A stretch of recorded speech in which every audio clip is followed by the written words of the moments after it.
Assalamualaikum warahmatullahi wabarakatuh. Bertemu lagi di channel YouTube Fakultas Ekonomi dan Bisnis. Kali ini saya akan coba menjelaskan tentang program SIPASTI, Sistem Informasi Penjadwalan dan Anggaran Sidang Skripsi Terintegrasi. Konsep dari program ini adalah agar proses kontrol penjadwalan sidang skripsi sudah otomatis bisa terlihat besaran anggaran yang harus dikeluarkan untuk setiap satu kali sidangnya. Nah, baik, kalau begitu saya akan menjelaskan tentang proses penggunaan dari program ini. Nah, yang pertama, di sini kita perlu menginput daftar dosen yang memang nantinya akan terlibat dalam proses sidang skripsi. Nama-nama dosen di sini nantinya juga perlu dimasukkan berapa banyak jumlah bimbingan skripsinya. Hal ini agar bisa mendeteksi proses perhitungan anggaran yang harus dikeluarkan. Kita kembali lagi ke menu utama. Nah, di sini tergantung ada berapa banyak prodi yang ada di fakultas masing-masing. Lalu setelah itu,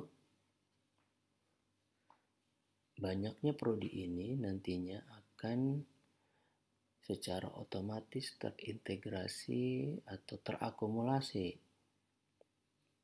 dalam bagian rekap sidang skripsi.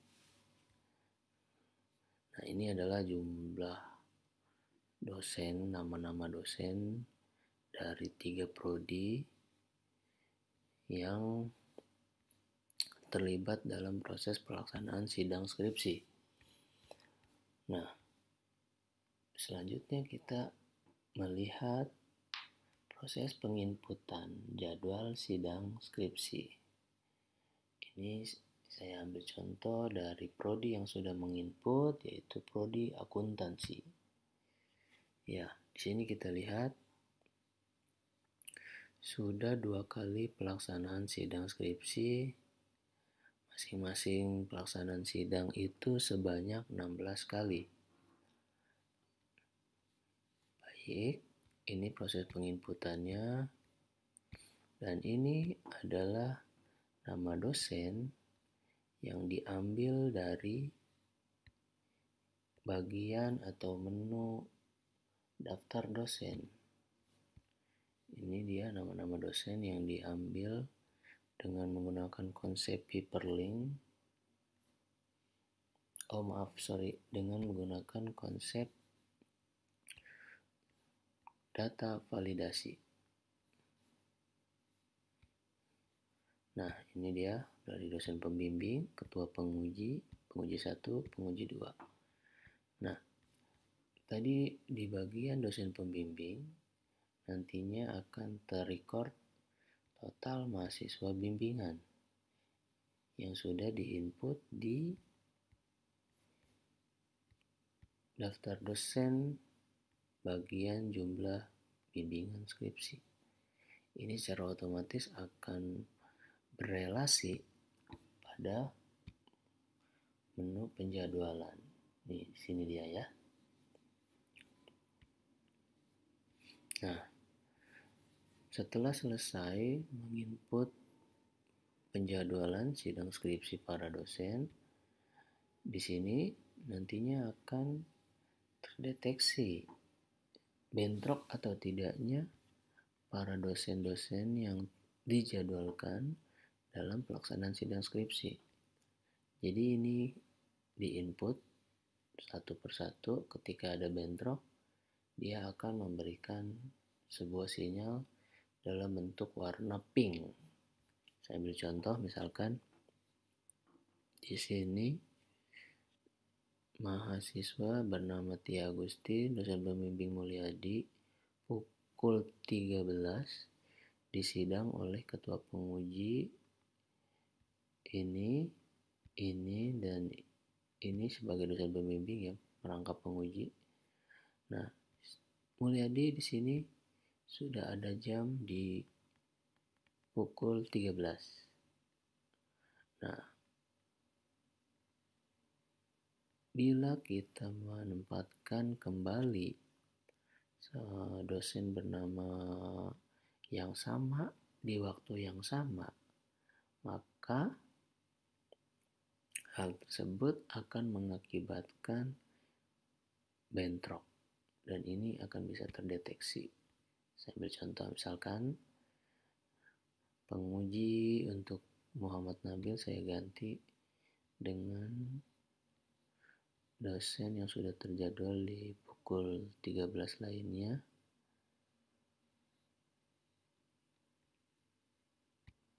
Nah, ini dia. Secara otomatis akan mendeteksi adanya sebuah bentrok.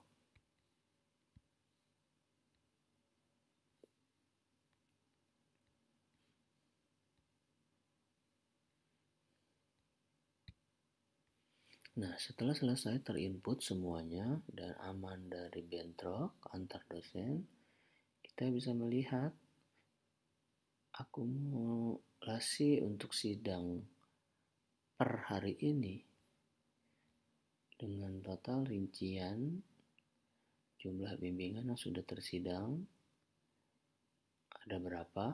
Ada 16. Dosen yang terlibat dalam proses pengujian ini yang terdiri dari dosen penguji, ketua penguji, dan penguji, ya. Secara otomatis pun akan terhitung di sini dalam satu pelaksanaan sidang skripsi ini. Dia akan menghitung per orang yang nantinya akan dijumlah sebesar 48.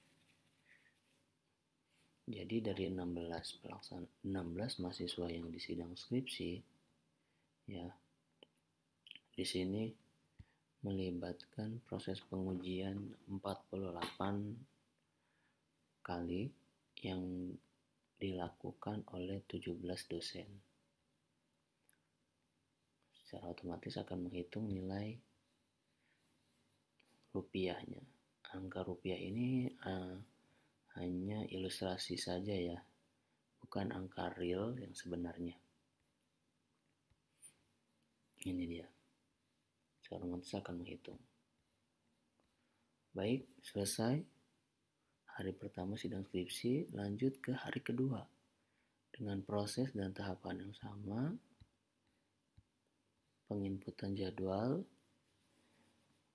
mahasiswa yang diuji oleh ketua penguji 1 dan didampingi oleh dosen pembimbing, kita input secara keseluruhan, maka dia pun secara otomatis akan menghitung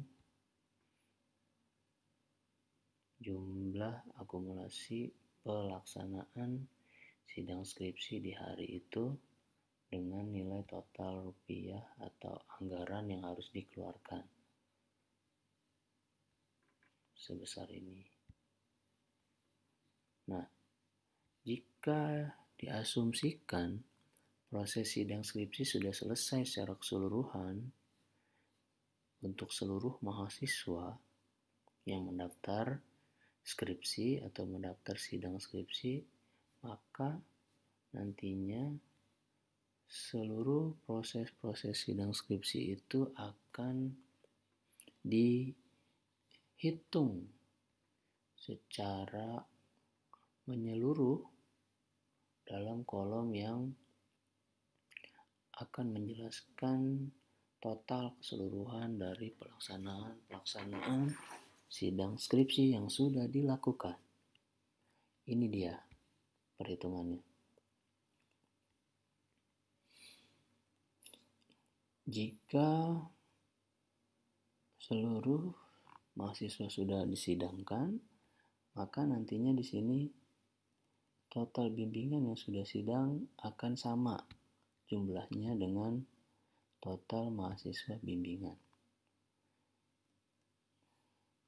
Nah, apabila ada mahasiswa yang tidak ikut sidang pada tahun ini atau tahun yang sedang dilaksanakan proses sidang, maka di sini akan terdeteksi total mahasiswa yang belum sidang.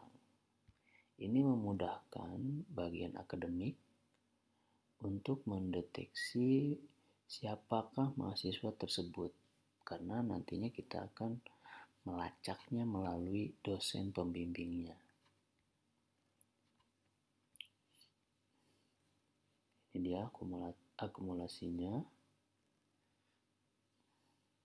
Jadi total mahasiswa bimbingan yang sudah sidang, dan jika ada mahasiswa yang tidak ikut sidang dalam 1 tahun pelaksanaan sidang itu, maka akan terdata di sini.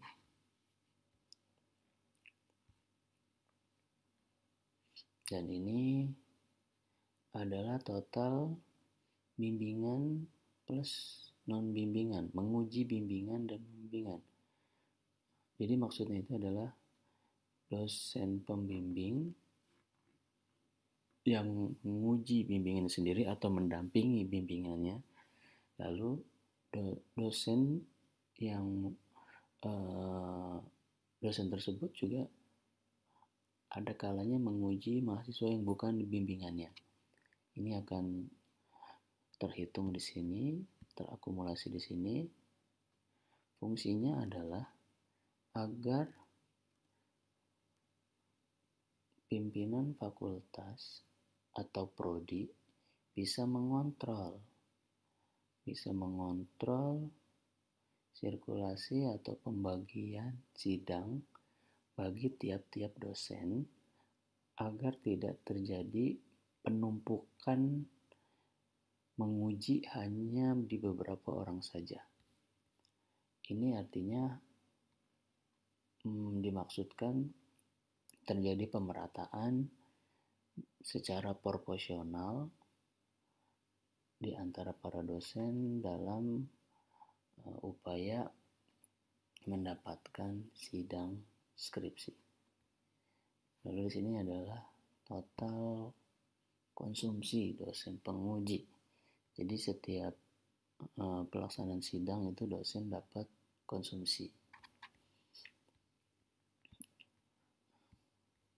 Dan terakhir adalah total keseluruhan pengeluaran. Pengeluaran untuk pelaksanaan sidang atau pengeluaran untuk membayar honor mendampingi mahasiswa bimbingan sidang untuk dosen pembimbing, honor untuk dosen yang menguji bukan bimbingannya, dan honor untuk konsumsi. Ini dia akan mengakumulasi secara keseluruhan dosen tersebut selama ikut serta dalam proses sidang skripsi dalam pelaksanaan 1 tahun terakhir atau 1 tahun akademik terakhir. Ini akan terhitung total keseluruhannya. Nah, jika selesai dengan diasumsikan selesai untuk satu prodi, lalu prodi lainnya juga selesai, kita asumsikan ini selesai, dan kita asumsikan ini pun selesai, maka nantinya akan terekap pada bagian rekap sidang. Di sini ada beberapa dosen yang memang membimbing dan menyidang di beberapa prodi, sehingga hal itu akan menjadi penilaian untuk dosen tersebut tidak terlalu banyak secara nilai kumulatif, tidak terjadinya gap yang tinggi dengan dosen yang hanya membimbing atau menyidang di satu prodi tertentu saja. Hal ini dimaksudkan agar tidak terjadi kecemburuan sosial di antara para dosen. Tentunya perlu ada pembagian yang bersifat proporsional ya, sehingga tidak menimbulkan kecemburuan sosial. Nah, ini dia akan menghitung secara kumulatif dari proses pelaksanaan sidang skripsi seluruh prodi yang ada di fakultas. Kalau tadi adalah perhitungan per prodi, kalau ini adalah perhitungan seluruh prodi. Sehingga di sini memudahkan pimpinan fakultas, dalam hal ini dekanat, mengontrol distribusi pembagian dan pelaksanaan sidang skripsi yang dikerjakan oleh prodi kepada para dosen tetap fakultas.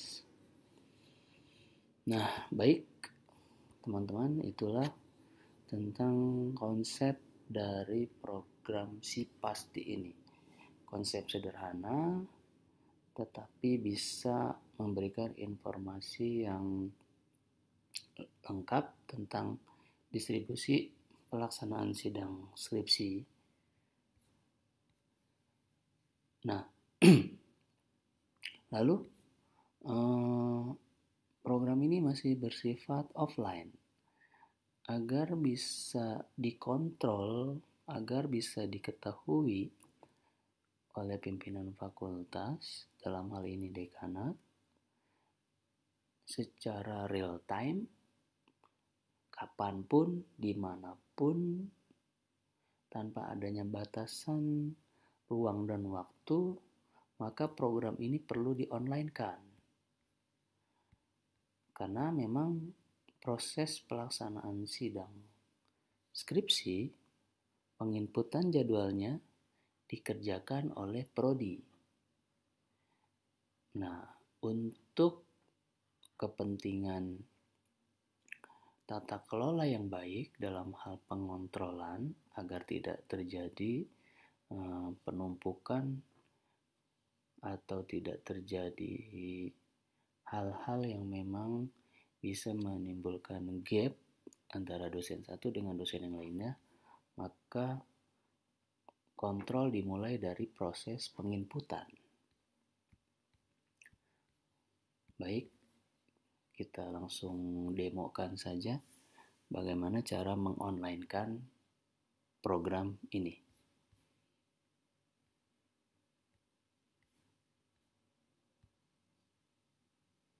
Nah, yang pertama adalah pastikan kita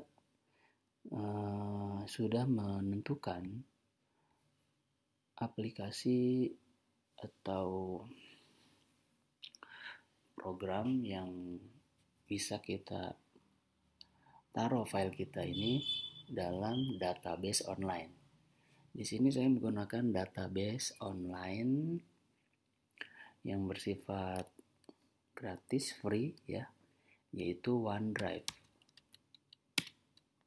Saya pakai OneDrive ya, karena memang OneDrive ini adalah miliknya Microsoft dan Excel yang saya gunakan adalah Excel Microsoft Excel. Jadi akan kompatibel apabila produk Microsoft kita sematkan ke sistem cloud datanya punya Microsoft. Karena kalau berbeda developer ya, berbeda pengembangnya gitu, program yang sudah dibuat, program Excel yang sudah dibuat itu tidak bisa berfungsi secara maksimal. Ada menu-menu yang hilang. Berbeda kalau memang satu pabrikan ya, Microsoft ketemu Microsoft, maka program Excel yang sudah dibuat dapat powerful, bisa digunakan tanpa adanya kekurangan. Yang membedakan hanyalah tampilan saja, tampilan offline dan tampilan online. Baik, langsung saja kita upload filenya agar bisa diakses secara online. Yang pertama-tama pastikan kalian sudah memiliki akun dari Microsoft OneDrive ini ya. Jika belum, lakukanlah sign up ya dengan cara membuat akun Microsoft OneDrive. Oke, proses pembuatan akunnya sama dengan membuat email pada umumnya ya. Tapi di sini yang digunakan adalah email Outlook. Pastikan domain yang digunakan adalah domain Outlook. Karena saya sudah membuat emailnya ya, nanti saya akan menggunakan email saya saja. Di sini saya tidak menjelaskan proses pembuatan email Microsoft OneDrive-nya. Ya, teman-teman bisa mengikuti saja tahapan-tahapan yang diminta oleh Microsoft dalam proses sign up email Outlook tersebut. Saya langsung gunakan email yang sudah saya punya saja.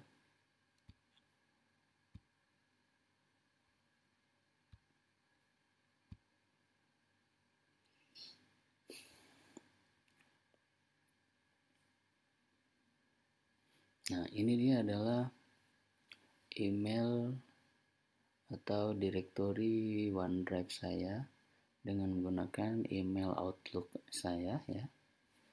Nah, sekarang kita upload file yang tadi sudah kita siapkan, file demo sidang skripsi, agar file tersebut bersifat online.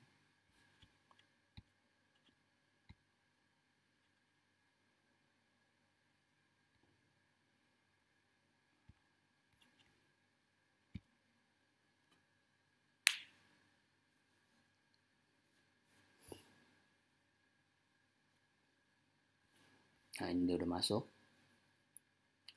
Untuk mengonlinekan program ini sangat mudah sekali teman-teman. Kita tinggal klik, centang, lalu share. Tunggu sebentar.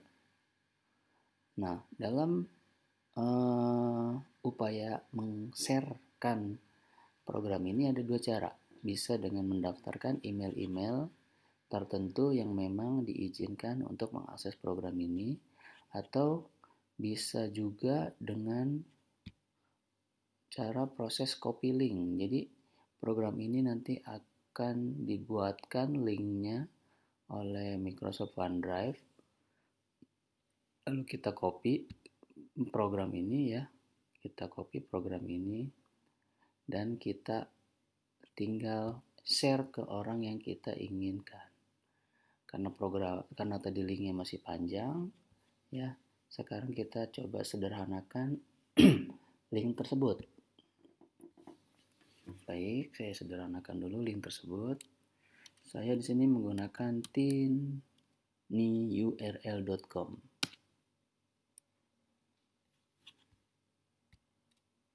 Oke, ini sudah keluar tinyurl.com.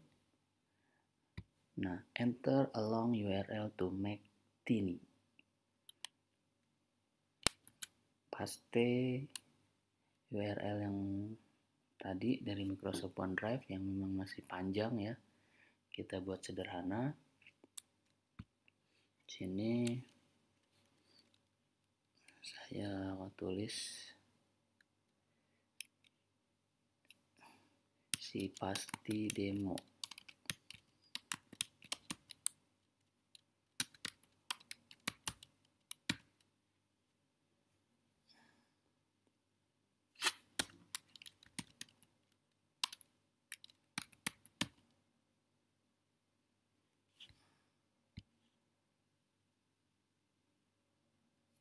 Oke, ini sudah jadi si pasti demo video. Copy to clipboard. Oke, kita copy. Nah, kita keluarkan dulu untuk memastikan kalau linknya ini berfungsi dengan baik.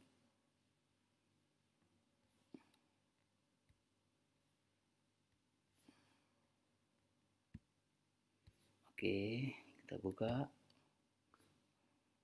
jendela browser yang baru. Kita paste di sini. Enter.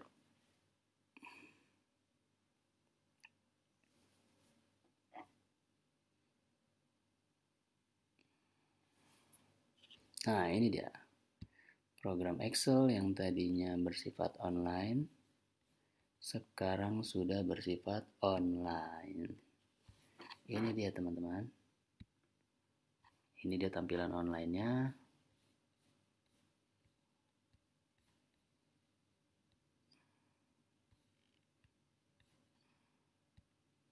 Nah, ini dia tampilan online-nya.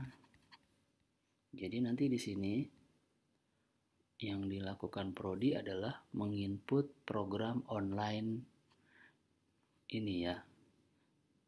Prodi mengerjakan penjadwalan di program Excel online ini, program si pasti. Dan nanti pun dekanat atau pimpinan fakultas bisa membuka program ini dengan menggunakan link yang tadi sudah kita siapkan. Karena kepentingan pimpinan fakultas di sini adalah kontrol, maka yang dilihat adalah bagian rekap sidang. Jika ingin mengontrol proses pelaksanaan sidang secara keseluruhan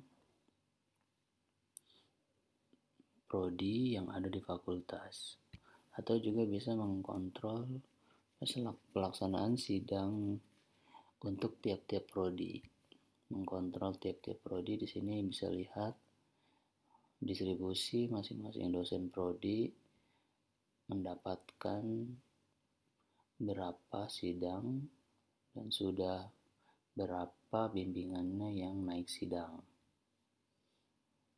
Seperti itu. Baik, demikian saja video ini.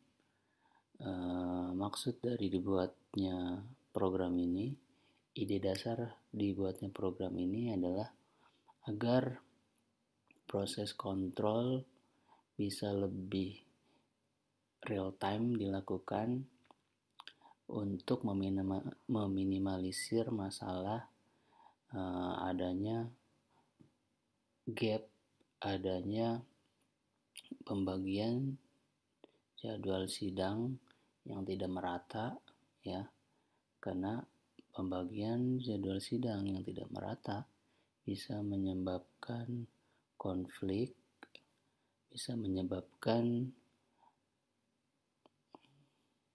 kecemburuan sosial di antara para dosen. Tentunya pembagian sidang dosen itu pun dilakukan secara proporsional berdasarkan kriteria-kriteria tertentu. Sekian saja video ini saya buat. Like kalau kalian suka, dislike kalau kalian tidak suka. Jangan lupa ketik di kolom komentar jika ada pertanyaan. Dan jangan lupa pula untuk subscribe agar channel YouTube ini bisa terus berkembang. Sekian dari saya selaku admin YouTube Fakultas. Subhanakallahumma wa bihamdika asyhadu an la ilaha illa anta astaghfiruka wa atubu ilaik. Wassalamualaikum warahmatullahi wabarakatuh.